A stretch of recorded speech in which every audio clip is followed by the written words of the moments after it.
Okay, so first I'd like to welcome you to CSE 519, which is the data science course. I'm Steve Skina.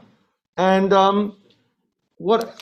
obviously this is a complicated year because we have some of you here and more of you supposedly in TV land. Right now there's 97 of you in TV land.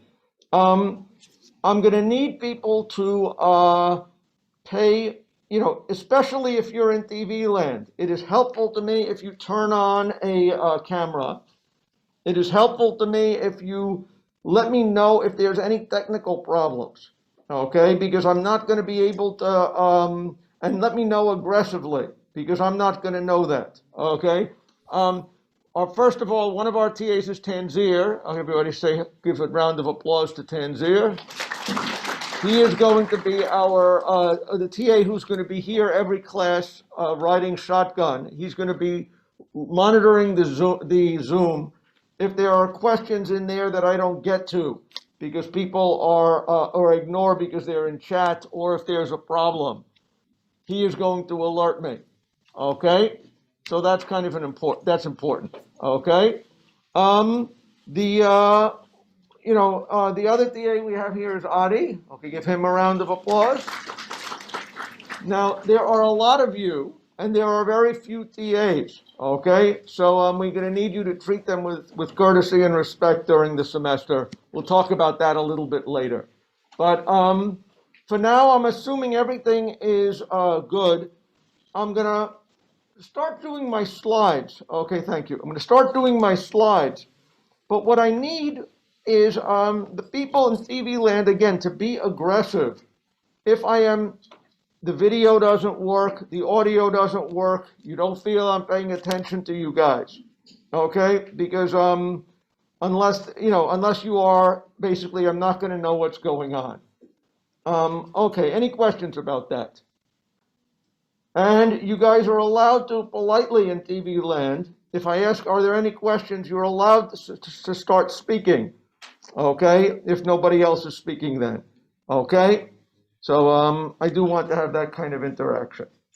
Okay, let me try to do my slides now. First, this is a course on data science. What is data science? Data science is still a relatively new field. You know, the word was probably coined about 10 years ago, if I had to take a guess. And it's kind of a field where there is kind of sits at the middle of statistics and machine learning and data visualization and applications in high performance computing.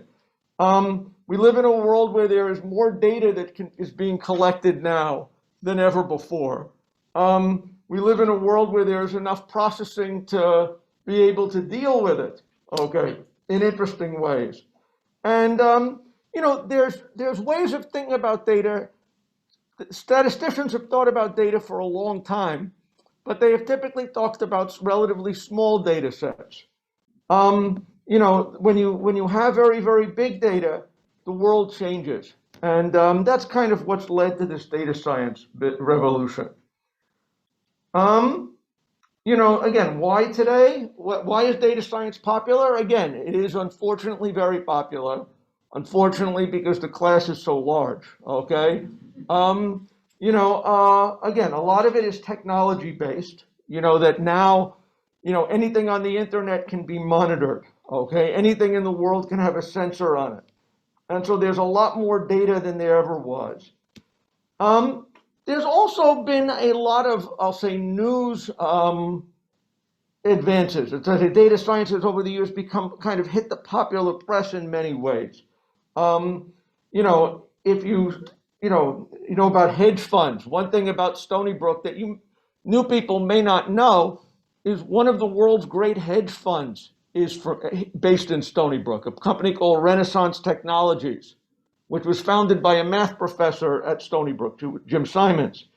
And they were representative of the kind of company that took all kinds of data on stocks and finance and all this kind of stuff, anything they could do, and they tried to make sense of it to make predictions about how the stock market was going to do. And they have become a phenomenally, again, that oversimplifies what they do. But basically, the idea of hedge funds with, basically quants kind of figuring things out from lots of data was exciting. In sports like baseball and other things, every major sports team now has an analytics department, which kind of analyzes whatever, every time a player moves on the field and possibly off the field. Somebody is keeping track of this.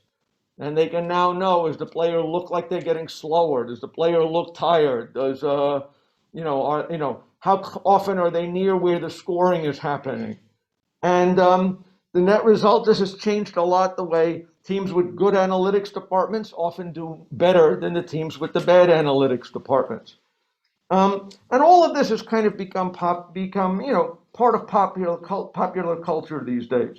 And that's one reason why data science is a popular thing. Data is not a new thing in computer science. By the way, in TV land, can you see the graph? Yeah, we can see the graph. Okay, good. Okay, that's what I want to hear. This is a graph that's actually a data science graph about data in computer science. What is this? This is a plot of how often different terms related to computer science appeared in a corpus of scanned books. And has anybody here ever played with Google Ngrams? One or two, a few people are twitching. And Google Ngrams, Google, as you know, has scanned a sizable fraction of all the books ever published. And so they have a data set of, let's say 20% of every book, all books that were published in any given year from like 1500 to date. And what they can do now is count how often do phrases appear. What do you call it? I'm going to say live transcription. Am I allowed to enable? Let me say this. I think I have turned something on that may be good. Okay. So what did Google Ngrams do? They took all the books in the world. They know what year the book was published. They know the text content of the book. They can keep track of how often do phrases appear, any word or phrase appear every year in scanned books. And by properly normalizing it, you can get a sense as to how popular is that phrase in a given year. So what are these terms about computer science? When did they become popular? You notice computer science was not a popular term in 1920. Why was computer science not a popular term in 1920? Okay, let me see if I can get my pen working. Hold on, this is challenging. Okay, hold on. Okay, why not? Is anybody with a hand? I need hands. Someone with a hand. Okay. Why wasn't computer science popular in 1920? There weren't any computers. That's a good reason, right? Okay. But computers started to emerge in the 1940s and especially in the 1950s. What did they call the field?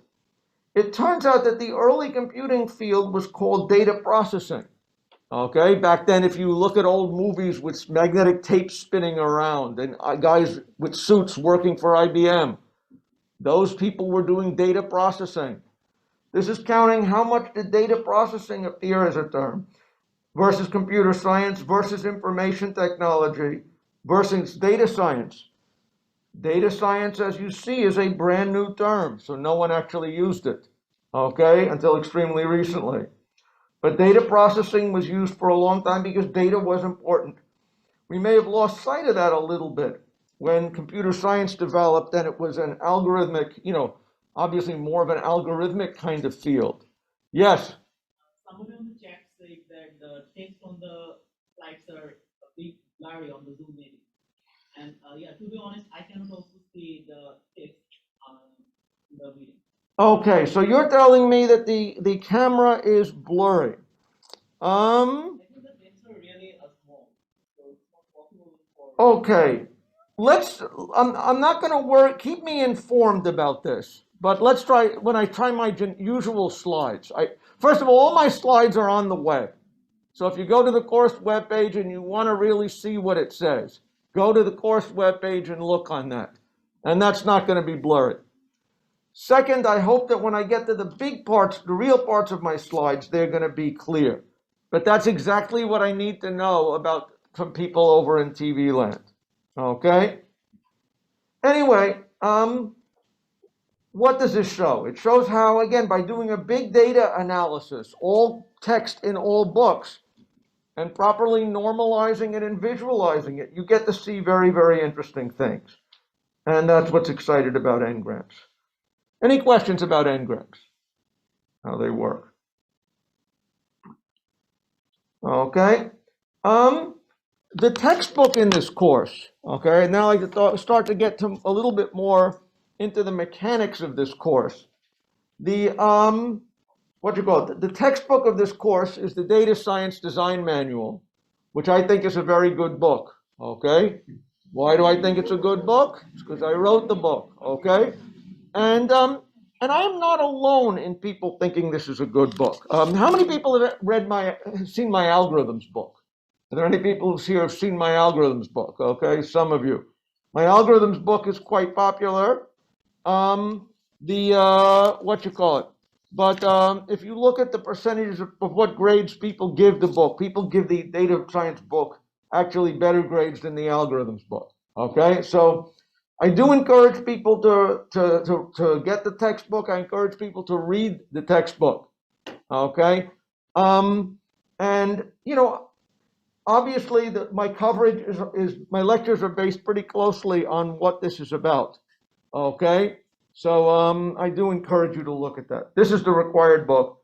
Anything from the book readings is fair quiz grade on the quizzes and the exams. Okay, and it's a relative, so I do encourage people to read that. Now there's two other books that I am going to have listed as recommended. And the first one may be important to people. This is a book called Python for Data Analysis. It is a representative Python book covering a lot of the topics that you might use, like pandas, like some of the machine learning libraries, things like this. So for the mechanics of some of the programming we're going to be doing in here, I think this is a pretty good guide. There may be other guides. I'm not going to demand that you read this or anything like that. But this is probably a good Python choice if you are in need of such a thing. The second book that is recommended, you don't have to read, but it's a book that's to put on your reading list for at some point. This is a book by a gentleman named Nate Silver. Does anybody know who Nate Silver is? Okay, I hear Nate Silver there. Who's Nate Silver?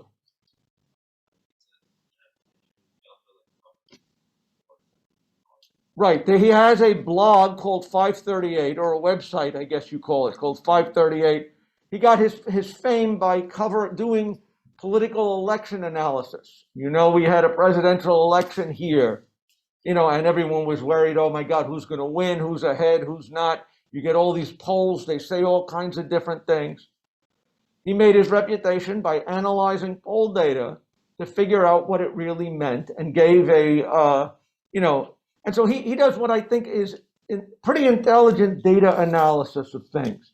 And so I do recommend his website, and I do recommend his book. Okay, this is nothing's going to be asked about the book in particular, but if you're interested in this kind of thing, this is a good thing.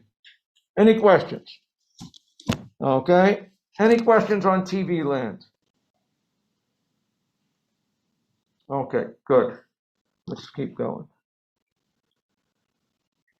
Okay, so now why are we in this situation where we have half the people watching on TV and half the people live? Well, the problem was that the university did not have a big enough classroom for everybody to be live. Okay, one of the big lecture buildings on campus is being refurbished this year, and it's causing a certain amount of chaos. So that's why originally this was all going to be live, I hoped, but we have more students registered for the section that is on video than live. Okay? Now, that's why we're dealing with it. The grading and requirements of the course will be identical for both sections. So, if you only got into the other section, don't worry about it. Now, I fear very much having this half people on television and half people live, because, especially for the people on television, because I can easily, I can see what's going on in the classroom here. I can't see as well what's going on back over there, especially when your screen's off, and especially because I probably get distracted by people in the room. That's going to require some level of assertiveness by the people in TV land. Any questions about that? Okay. So, I ask for your patience, but I will need the people doing this remotely to be somewhat assertive. Okay. What else is there? Now, okay, let me go back here. Sorry. Boom. Hold on. Okay, so the way that I like to teach this class, obviously I have written the book, and obviously I have lecture notes and stuff like that. But what I find is much more interesting than me reading my lecture notes is when there are discussions of things going on. How many of you here in TV live have been worked for companies where you did something that you might call data analysis or data science? Are there any people? I see a bunch of people twitching. Okay? The course gets more interesting when people talk about their experiences. Sometimes they did smart things that are interesting. Sometimes they did dumb things. But I think this is a course where you learn from, there's different ways of doing things. And learning what's better and less effective is a good thing to do. So I do encourage people to raise questions. I do encourage people to talk. If nobody asks questions and nobody talks, this will be a boring semester. Okay, any questions? Okay, good. Actually, someone in TV land who did a data analysis for a living, tell me what you did.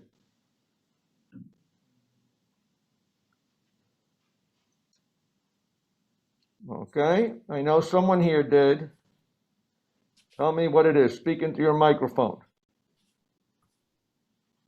I can go ahead. Yeah, good.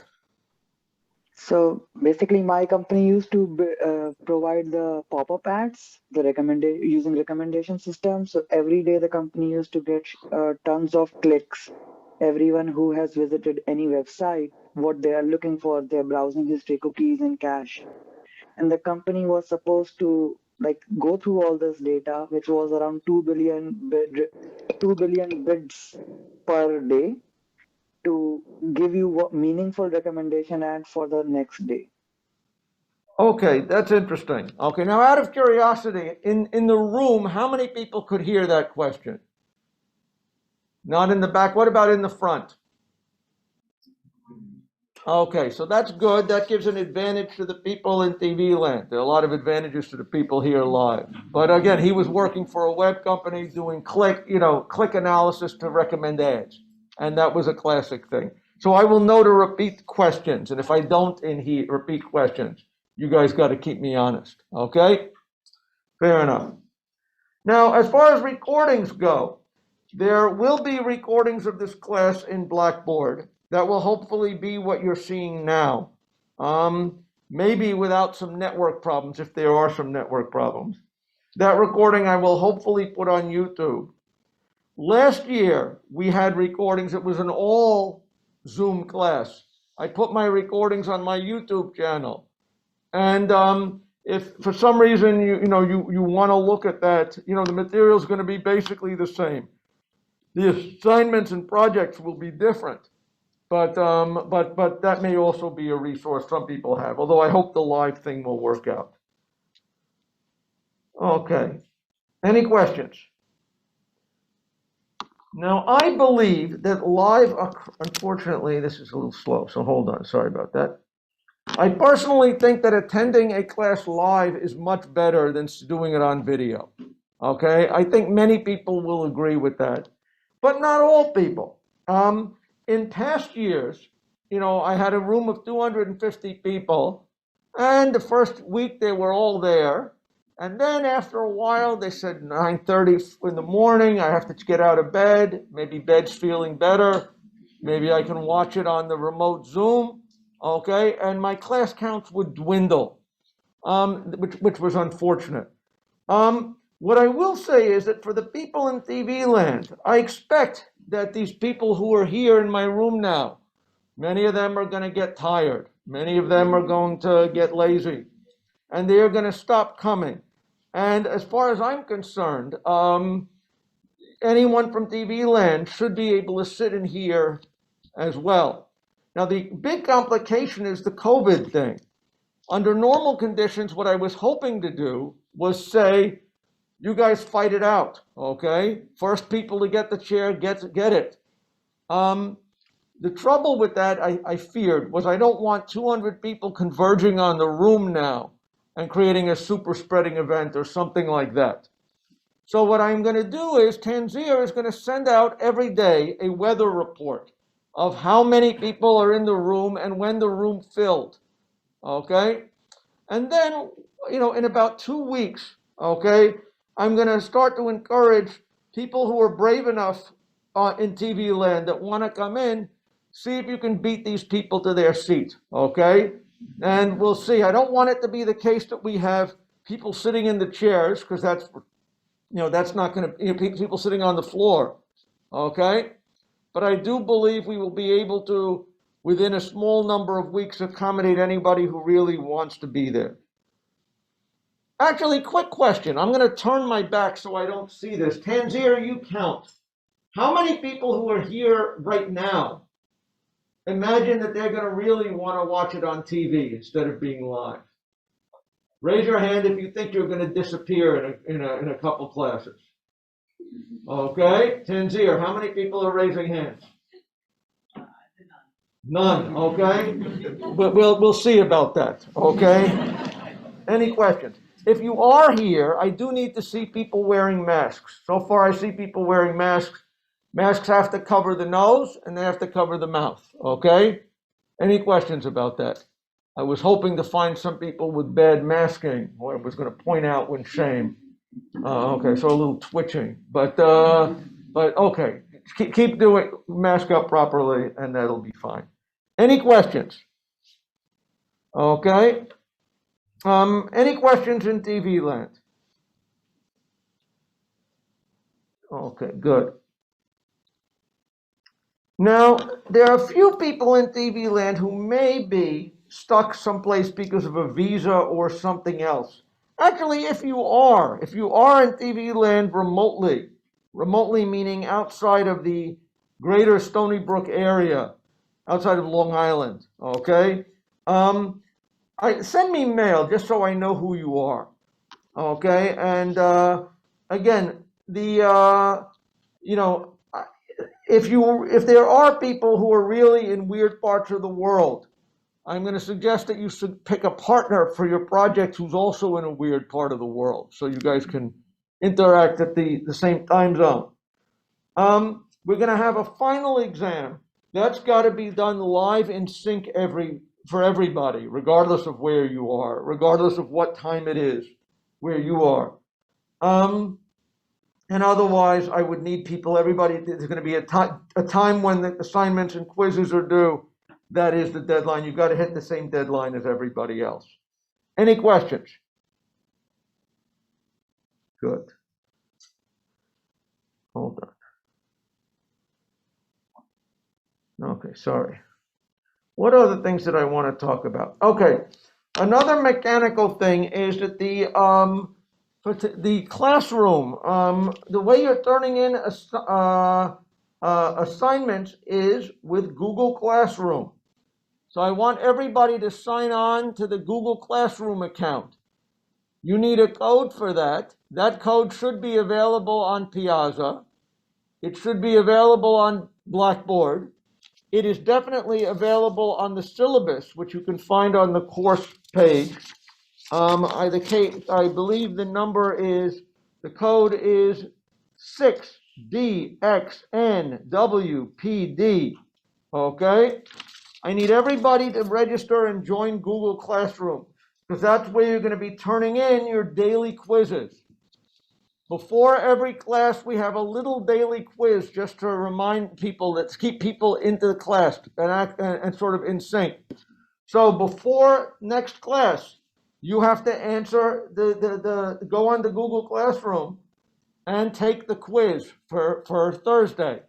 The quiz will be available the night before through the moment class starts, okay? So this is designed to make sure that you remember what we did last class before we do the next class. Any questions about that? Question? Just out of curiosity, how come we're not using Blackboard for quizzes? How come we're not using Blackboard for quizzes and assignments? The same reason you're not using Blackboard for for the Piazza thing. We'll talk about for like the interaction thing. I guess the main reason was the programmability of Google Classroom. So there's certain things that we did to process your assignments that I could program in Google Classroom that seemed like it would be harder. So that's why we're using Google Classroom. Okay? There's questions about, are quizzes graded? The answer is yes, the quizzes will be graded. Now, this question of, can there be something for people to alternate? Not now. We'll deal with this later, but no. Okay? Any questions? And the question of, how do you join Google Classroom? This is a great thing to discuss on the class discussion board, which is, okay, I'm afraid to say, hold on, yes, which is a, going to happen on a system called Piazza. Piazza is a class discussion board that I think is better than what you have available on Blackboard. And I want everybody to register for it. It's set up. The instructions for how you register for it are on the website. And so before next class, everybody should register for Google Classroom and Piazza. Any questions about that? Question? No, so I want to lay emphasis that you could sign on to Google Classroom using your Stony email ID and not your CS519. Okay, so that's a question. You have to apparently, you need to use your real university ID for Google Classroom. Okay? And for all I know, maybe Piazza. Okay? But so that's your first name dot second name at stonybrook.edu. Yeah, if you're going to use your CS Stony Brook, you won't be graded. You don't have your records for CS Stony Brook. Okay? So go and take that out. Any questions? Now, any questions about that? Okay? So I want everybody before next class to have gotten familiar with both systems and to take the quiz. Now, we'll talk about quizzes a little bit later, but basically the quizzes will be graded. They're multiple choice, and the quizzes count for a very, very small amount of the grade. What does that mean? Should you do the quiz every day? Yes. Should you obsess if we graded it with wrong because we gave an answer that you didn't like? The answer is no. Are we going to regrade any quiz? The answer is no. Okay? We're going to do the best we can for accuracy and things like that. But understand intellectually that that's a relatively small part of anything. We'll talk more about this a little later. One thing that my TAs wanted me to warn everybody is that we're going to talk about machine learning in here. I'll go through the syllabus a little later. But data science is not a machine learning. Okay, those are not the same thing. Okay? Who here would like to take a course where they learn a lot about deep learning? Is there anybody here who wants that? Okay, you should take a different class. Okay, that's not what we're doing in here. We're going to spend 15 minutes on deep learning, mostly to say why we're not talking about it for the rest of the semester. Okay? We are interested, this is of course more about cleaning data, about understanding what the story that data is trying to tell you. It's about visualization. It's not just about building models, okay? And, we will do some applied machine learning, okay, that's true. But recognize that if this is not a course strictly on machine learning, okay? And the projects hopefully will involve relatively little, okay? Any questions? Okay. Do you need a machine learning background to understand this course? The answer is no. Why not? Because it's not all about machine learning, okay?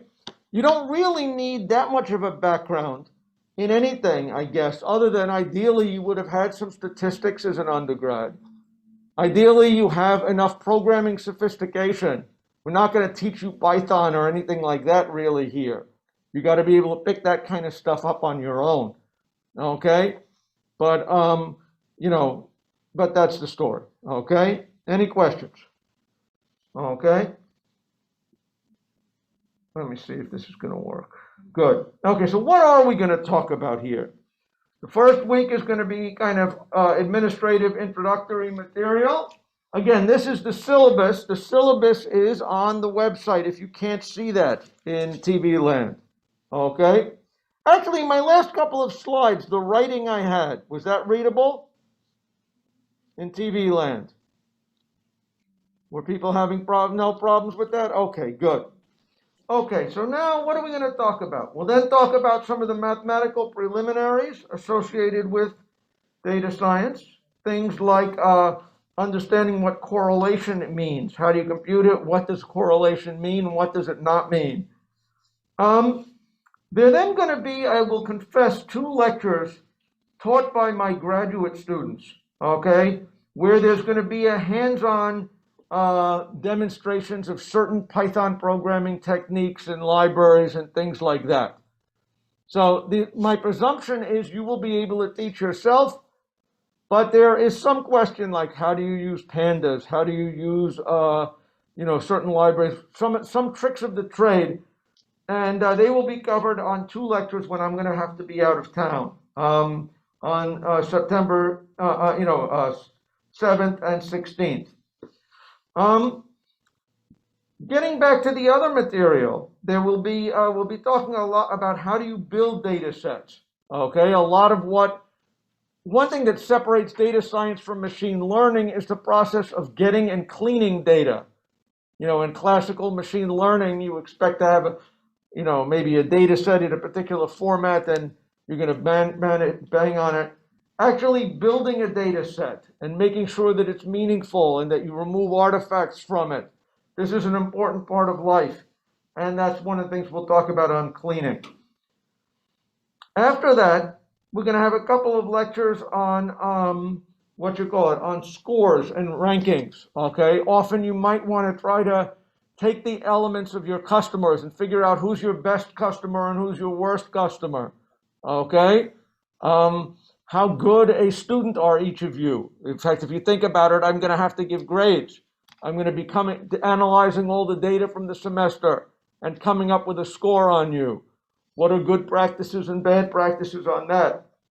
That's what we'll be talking about when it comes to scores and rankings. We'll then have a couple of lectures on statistics, okay? What are distributions, data distributions that arise in data science often? Things like power laws, things like normal distributions. And how do we assess when we see something in data, whether it's meaningful? That's where people talk about statistical significance testing, and we will do a little bit of that in here. We will then have a couple of classes on visualization. How do you look at data and get the story that it's trying to tell you? And that's a fundamental thing. And it's one of these things that it's surprisingly easy to do a terrible job of that, as you will see. And hopefully we will learn to do good jobs of it. Then there will be our little fall break before we start getting into the model building part of the course. Okay, we're going to talk about what kinds of models are there? How do we tell whether a model is working well or not? We're going to review linear algebra, because linear algebra is kind of a language that's important for a lot of machine learning methods. And I think there's some intuition there that's important. We'll talk about some simple, but important machine learning methods, things like linear regression, okay? How logistic regression. How do you compute that using gradient descent search? We're going to talk about nearest neighbor methods, okay, for analyzing data. This is actually a powerful technique for classification and for visualization and a lot of other things. We'll talk about clustering, which is again another, kind of visualization kind of technique that's powerful. We'll then spend a couple of other classes on lectures on certain basic machine learning methods, things like decision trees, things like SVMs, so we know it can talk intelligently about that. And finally, at the end of the semester, we'll talk a little bit about some of the problems of computing at scale and where people fit into this, how bias comes in, wisdom of crowds, things like that. Any questions about what I'm covering this semester? Okay, good. The final exam will be on December 14th. Because we have half the people online and half the people here, I am going to be planning on the entire final exam being online. Again, it'd be better if it could all be here, but that requires a room, that requires people to be local. My plan right now is that it'll be online. Okay, and the time and date have been set. So, it can't be moved for anybody. So nobody try to return home because you got a good ticket price, okay, during the exam. Okay, any questions about it? Yes? So, the timing for the exam is written as 8 a.m. to 10:46 p.m. Okay, well, okay, it's probably, that's a good question. It's a 你 good 还在我们学校付费补偿，很贵的。 Okay, somebody get off 大 the 概的话，直接弄了一 I 天， was afraid 弄 of. 一天可能20-30刀了。 There's 20 somebody talking on the 他走 phone. 的时候还要管啊？ 他走的时候还要管。 Okay, this is a problem. Good, it's gone. Okay, use that as a lesson for the rest of you. Okay, I think it's 8 in the morning till 10 in the morning, till 11 in the morning. Okay, but we will clarify that. Okay, you can look on the university website to see exactly what that is. Any questions? Okay, what other things do I want to talk about in here? Keep going. Okay, one other thing that I will say is sometimes I have had students come to me that said, oh, I took the whole data science course on Johns Hopkins on video, okay, on Coursera, okay? And the question of, is this the right course for you to be taking? Okay, if you know everything, you shouldn't be taking it. Okay, there's no law that says that this course should have 220 people in it. Okay, if you know this material, take another class. Okay, again, how do you know if you know it? Well, I'm covering what is in the book. Look through the book, and does that interest you? Is that level right for you? If it's not, you might take something else. That's not a bad idea. Okay, any questions? Again, as far as I'm concerned, this material is not rocket science in data, in some level. I think that data science is an area where there is some level of experience and judgment that comes in, more than high-powered techniques. That doesn't mean that students get it right, okay, because it's surprisingly easy to go wrong. But people go wrong typically by doing something stupid, rather than not by doing something that required genius, okay? And we'll talk more about that as time goes by. But make sure this is the course that you want. And the graduate student aspect of it is that there will be again, all of you should be graduate students. But as far as I'm concerned, the stuff that really makes it a graduate course is that there will be a project in here. again, I probably should have discussed it when I had the syllabus there. But, there will be three homeworks, a trivial first homework, which will be assigned next class, which is watching videos. That's not a big, don't get too excited if you find that easy. Okay, that's supposed to be trivial. Then there will be two programming assignments, largely programming / data analysis assignments, based on Kaggle challenges. Okay, and those will be coming up for the first half of the semester. Then afterwards, you're going to have a graduate project, a graduate project. There will be, for that, you will have to turn in a proposal, a progress report, and a final report. The projects will be done in teams. The homeworks will be done individually. Any questions about the assignments? Yes. My name is Arvind. I just have a question. Did you say that this course should be taken by somebody who loves data, who wants to really interested in thinking, knowing about data and how data works, or is there a lot of mathematical background that you should require for this? Okay, so how much mathematical background is there? The mathematical background is, what I kind of expect a CS master student to have. Now, is that a lot or a little? Okay, it depends upon who's talking. Okay, so if you are a CS master student and a typical person, the math background shouldn't scare you. If you're coming in from a weird department, some people are here from weird departments, okay? You should look at what my notes are. You should look at what my assignments are, okay? And the book, and decide if this is a problem, okay? I usually do not have people crumbling under the math of the course. I do have people crumbling under, I don't know how to program. And, I'm trying to learn Python and I'm just know I can add 2 + 2, but I don't know how to, so that I guess is what I would say. Any questions? Yes.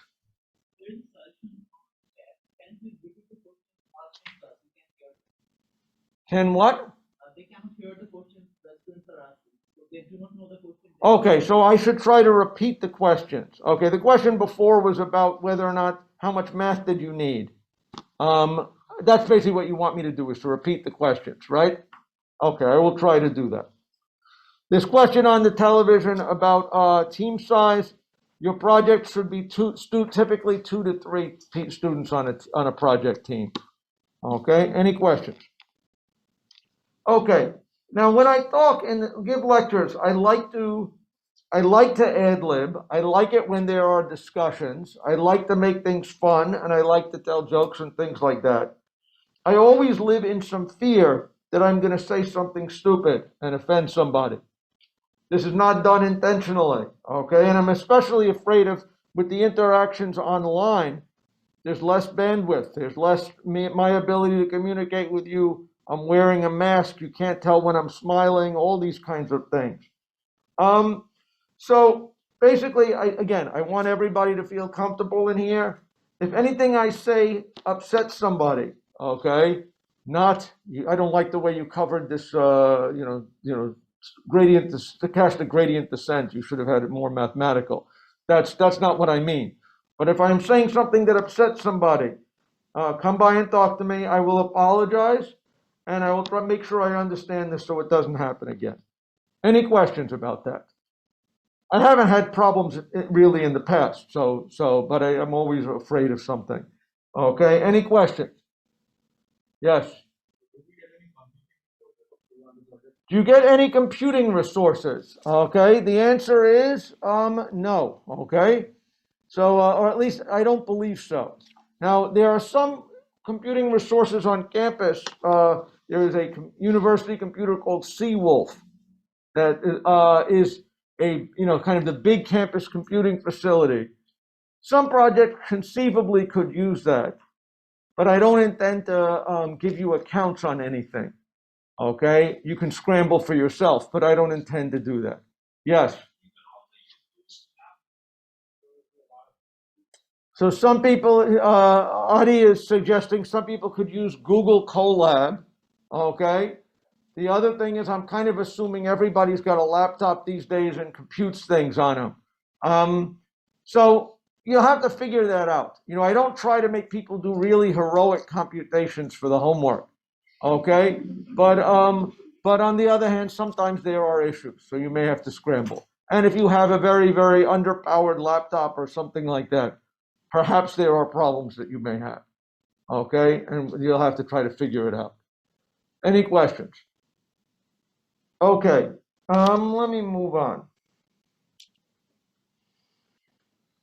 Okay, so about the course project, there will be, again, as I said, you will have teams of 2 to 3 students. You will typically have, it'll be a forecasting project or a model building project or a data visualization project. The goal here with these projects is you're going to be having to find your own data sets generally. Okay, so I'm going to want you to start from scratch on this kind of thing. Now, because this class is extremely large, I am not going to be able to give every group a distinct project. I am going to propose about a month from now a list of like 5 to 7 project domains. There is room in each one for individual direction and creativity and stuff like that. But basically, they're going to be grouped in categories. This is going to be helpful for several reasons. One is that we will be able to have either possibly a TA or so each project will have a captain who knows something about that project, who can be a point of contact. It also is going to help because we're going to be able to use peer grading as part of the grading for the projects. Hold on. So what is one thing that's going to happen?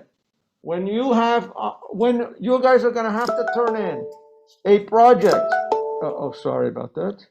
You guys are going to have to turn in a proposal, a progress report, and a final report. These are documents from 3 to 5 pages, probably up to 10 pages. Okay? Now, every person is going to will be assigned to grade, okay, 3 projects in your domain. These will be anonymized. You won't know who it is. You will get this over the web form. You have a form to fill out.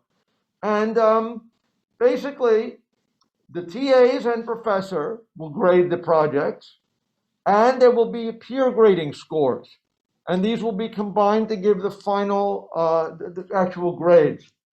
I have found over the years that despite the fact that students sometimes are not as cooperative as you might think or as able or trying to shaft their partners, their fellow students, it's the case that the combined grades are more accurate than just the TA grades. I 100% believe this. We know how to make sense from these kind of peer grades. So, the TAs will be reviewing what comments people make on their peer grading. If somebody's comments are useful and helpful, they will get a little bit more credit. If somebody is being obnoxious, they will get less credit. Okay? Any questions? So you will have to expect that you will be doing that peer grading. Okay? If you don't want to do peer grading, what should you do? Take a different class, okay? Because this is the way we're going to have to run the projects. The only way we can manage projects in a class this size. Any questions about that? Any questions in TV land? I have one question. Yes. For peer grading, you said that it holds different weightages and the TA would decide the weightage, right? Like whose peer grading is to be taken into account. No, okay, so I will go through, I will look at what grades come in from the peer grades. I will look at what grades come in from the TA grades. I have a way that I combine them. If I see that there is not a good correlation between the TA grades and the peer grades, I will look into that deeper. Sometimes we got a lousy group of students grading it, and that the students were missing the point. Sometimes the TA missed the point, okay? Just because someone is a TA does not make them, suddenly make them, clairvoyant, okay, or anything like that. So I do look at this carefully, okay? That's one thing I want you to see. I do try to take a look and make sure that there is a general sense and there's enough correlation. And if there are projects, I always look at the projects where there's the biggest disagreement between the TA and the peer grades, and come to a conclusion. Is it that, well, I guess I see why people had two different opinions, or is it that one party is systematically wrong? Okay, so that's how I try to normalize this. Any questions? Okay. On the the first assignment in here, the trivial one. The first time I taught this course, I had only 32 students. It was absolutely wonderful. Okay, and I had people do 8 different projects, and I had every group film themselves doing projects, and we then had somebody edit, a professional edit these things into little television shows that I call the Quant Shop. And your first assignment in here, well, you were sentenced to watch 4 of these videos, okay? 2 of which I am going to mandate based on your ID number, 2 of which you can pick by yourself, okay, based on interest. These were the modeling challenges that I had people working on then. And I want people to look at that partially just to see what kind of mistakes and things other groups made when they were trying to do these things. I think that's enlightening. And part of it is that these applications kind of maybe give us some kind of a shared language of examples of projects where, how did they get the data? Where did they get the data from? What kind of problems did they have? Okay, so that's going to be your homework 1. Okay, any questions about that? That'll be officially released next class. Okay, let's think. Any questions here? As far as how will people get assigned to groups for projects, I'm going to be trying self-organization, where you find your own partner. On the other hand, for people who can't find a partner, we will provide matchmaking services. Any questions? Now, one thing about okay, hold on, sorry about this. I'm having a tough time getting this to progress. This didn't crash, did it? Darn it. Oh, okay, good. Okay, sorry. Okay, I am sorry. This is very slow here for some reason. I don't know why it is quite so slow, but let me come back here, and I'm sorry about this. Okay. Give me one more moment, sorry.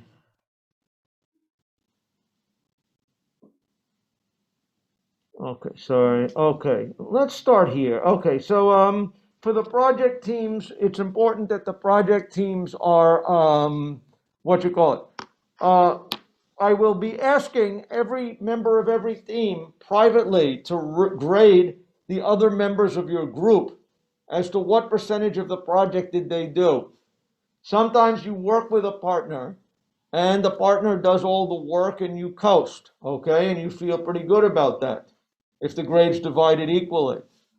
But I do make everybody in the group come to an agreement about what percentage was done by each person by anonymously asking you percentages. Based on this, if I get disagreement, we come in and talk to you guys and get what the right story is. Is that kind of clear? So that's one thing that we do to normalize it. Any questions? Okay, the slides that I'm not covering because I'm seemingly having some, it's slow to go back. On Piazza, I expect people will I like people to have a good discussion on Piazza. 3 years ago, I had a terrible class which made all kinds of, insulting comments to each other on Piazza. And it was really an unpleasant thing. Okay, I permitted the students to be anonymous, and that was a big mistake. And there were some people in there that really made it unpleasant. So I expect people to behave intelligently on the discussion boards and on the peer grading. That means, you don't call your classmates an idiot. You don't, it's good to comment and correct mistakes and all this kind of stuff. So if people behave terribly, I will take off points and I will give people strikes. I have a policy on that. the last 2 years, I haven't had to punish anybody. So I felt very, very good about that. Okay, I don't expect that there'll be a problem, but if anybody is really cranky, watch what you do on Piazza. Any questions? Okay, what is the grading? 45% of the grade is going to be from your group project. Okay, so that's the bulk, bigger than any single thing. Okay, 22% is coming from the homeworks. There is a trivial homework that counts for almost nothing. That's watching the television videos. Okay, then there's 2 programming ones that are each worth about 10%. The final exam is worth 25%. Okay, and the daily quizzes add up to a total of 8%. If you have 27 quizzes making up 8% of the grade, how important is any quiz? It's not very important, right? And how much is any question on any quiz? It is exceptionally not important. Is that right? So do the best you can. If we give you, if we felt an answer was different, that's life. Okay, don't worry about it. Any questions about that? Okay. I'll try to move on. Okay, now the one problem that I want to warn people about here, which is why I want to have this discussion, is that in a data science class, a question. So there is no midterm exam? There is no midterm exam. There is a final exam, but there is no midterm exam. That's right. And, that's, that's life. Okay? Any questions? Okay? Now, with 519's grades, okay, one problem is that in data science, like I say, there's often a lot of different ways of doing things, some of which are better than others, okay? Some of that is somewhat subjective, okay? And there are, I like the homeworks and the projects to be open-ended things, where you have some ability to explore and do things, and I say, find something interesting. Look at the data set and find something interesting. Now, what you think may be interesting may not be the same as what I think is interesting, right? Who's right? Okay, when it comes to grading, ultimately I'm right, okay? And, recognize that there's going to be some level of potential, disagreement on these things. The way that we're solving with this problem is we are not going to have any complaints about it. That's how we're going to settle the disagreements, okay? And, when I teach, my other class that I'm teaching is an algorithms class. Is this algorithm correct or not? That is a provable thing. That's a determined, I know what that means, okay? And we can grade things right or wrong, and the students are terrified because they don't really understand it. They usually don't get it right. They trust the grading, okay? In here, like I say, recognize that there's some level of subjectivity that's necessary, okay? And that's something you just got to live with. If you don't like that, take a different class. Any questions? Okay? And again, I have things I do to try to make the scores work out right, okay? Let's see if this is going to go. Hold on. I do something. Okay. Fair. Hold on. Go back. I'm sorry. Okay, good. So this is an example of, the last time I taught the course to a full 250 level class. Okay. One thing that's noticing, although all of these things are somewhat subjective, I want you to see this correlation matrix over here. I took what were the average grades on homeworks, what were the average grades on quizzes, okay, on what we gave them for how well they peer reviewed, what their project grade was, what their final grade on the final was. And as you'll notice, every one of these components has a positive correlation between them, okay? A reasonably meaningful correlation here. That meant that somehow what we were seeing on your quizzes was also what we were seeing on finals to a certain extent, okay? And on all the subjective things we do with the grading the projects and stuff like that, okay? And grading the answers on the final, which sometimes there's some judgment on. Basically, the fact that these are positively correlated tells me that these components are meaningful. When we average a lot of them together, noise tends to go away, okay? And I do work hard at the end to make sure I get the grades basically right, okay? Basically right doesn't mean perfect, but that's the way it has to be. And as you can see, when we looked at the final averages, it formed a nice bell curve that time, which is usually what happens. Any questions about the grading? Yes. Is the grading absolute or relative? I could not hear that. Is the grading absolute or relative? Is the grading absolute or relative? The grading is I will grade on a curve. What am I going to do at the end of the semester? I am going to compute a histogram like this. I am going to look at the median. First of all, I'm going to subtract out any deadbeats who didn't do the homeworks and the quizzes and didn't do things. Those people are bad. They will get below a B. But among the people who took the course seriously, who took, did the quizzes, did the homeworks, did the projects, okay? I will then take them and I will find where the median is. See that median? And these people are getting A's of some flavor, and these people are getting B's of some flavor. And I am going to then divide these into two other bins of equal size. And these people will get A's, and these people will get A minus, and these people will get B's, B pluses, and these people will get B's. Is that clear? I'm going to divide them into roughly four equal bins, and that will determine how I'm giving the grades. Any questions about that? Okay. So in that sense, I guess you're saying it's relative, right? And I try to normalize each assignment individually to do what I think is an intelligent thing to do. And generally, it works out okay. Any questions? Okay, let me try next. Good. Now, one thing that I have as a policy is I do not permit regrades of any of these subjective materials. Okay? Now, does that mean because we don't get it wrong, I know I don't need to regrade it? The answer is no. Okay? Sometimes we make mistakes. But that said, I believe the following. I believe this very strongly. Grading errors are presumably unbiased random things. Sometimes you're going to get a grade mistake where we think better of your paper than it deserves.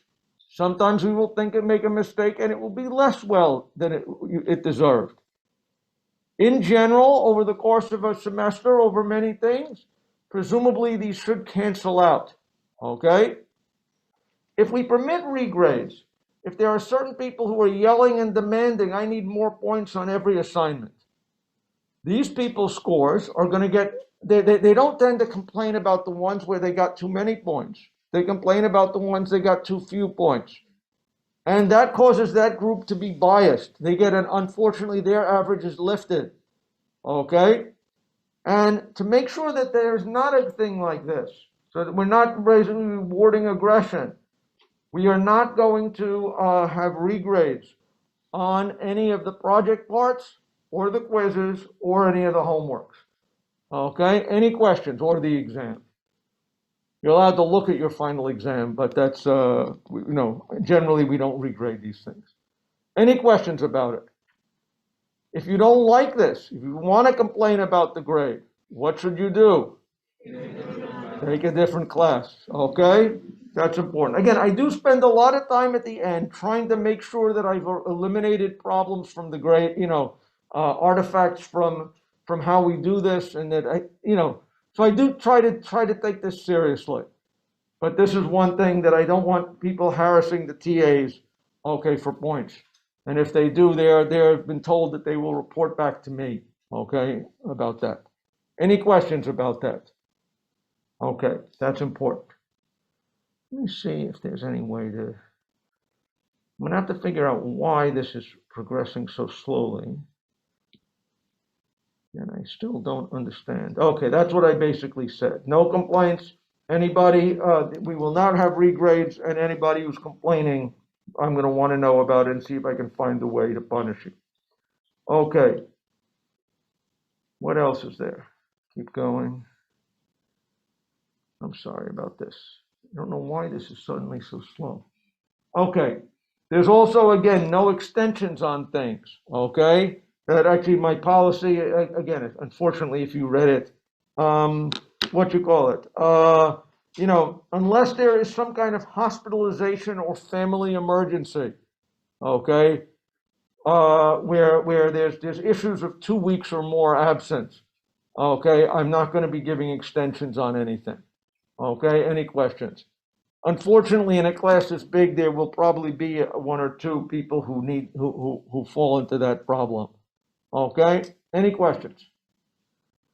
Okay. Again, I don't really mean to be grumpy about everything. I want to make sure everybody understands these policies. We don't do the regrades. We have these kind of grading issues. That said, I want people to have a good time. I want this to be an interesting course. Any questions about the material or about the logistics? Anything in TB? Okay, as far as in TB land, I see a question. Can online people form a project team with offline people? Absolutely. You guys are basically the same.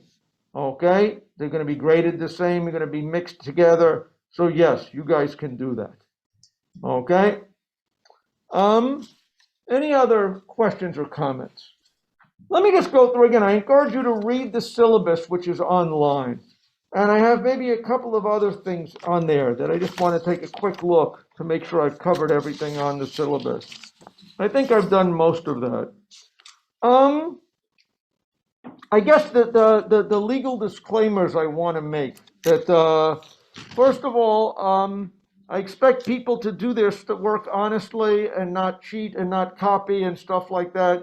The university does have a academic honesty policy, and I will be referring people who cheat, typically by trying to do something bad on the exam, possibly by trying to plagiarize or take somebody else's homework assignment or something like that. There's an academic policy and I follow it, and that's what's online. Point 13 on the syllabus, it has to do with the fact that there is a disabled students services office on campus.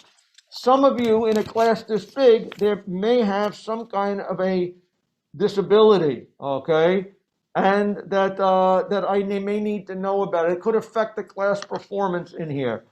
I have had students in here who were deaf, and I've had, they once brought in a sign language interpreter for this student, okay? I once had a student who was deaf but didn't tell me until halfway through the semester, okay? And that seems bad, okay? Recognize, I don't know what's true in your home institution. There are services for people here, okay? And if you fall into that category, talk to the Disabled Student Services organization and office, and they will help you. And the final thing is that, again, we live in a time when, people get stressed and stuff like that. We do have a student counseling office on campus, and don't be afraid to make use of it, okay? Again, the stresses of what goes on as far as grades and things like that, people often overstate that, okay? But it's real to people, okay? So again, in this class, if you're a median level student, what grade are you going to be getting? Does anybody know? You're going to be between a B plus and an A minus. What if you are the worst student who diligently turns in the homeworks and takes in the exams and does that level of trying? What grade will you get? Well, I heard B, okay? I divided it into 4 buckets. If you didn't do the homeworks, if you miss things, if you don't do it, I don't make any such promise. But if you keep up with the class honestly, you will get a B or better, okay? And a quarter of you will get a B, a quarter of you will get a B plus, a quarter of you will get an A minus, and a quarter of you will get an A, okay? So hopefully that removes a little stress here, okay? Nobody should do anything terrible to themselves if they get a B, okay? But anyway, but be aware we've got a counseling center. Any questions about anything at all? Question? The quizzes are due before class. So yes, so you will do that before class every day. Okay? Any questions about that? Yes? The Google Classroom code should be in Piazza and should be it's on my syllabus, but it seems to be, as I understand it, is 6DXNWPD.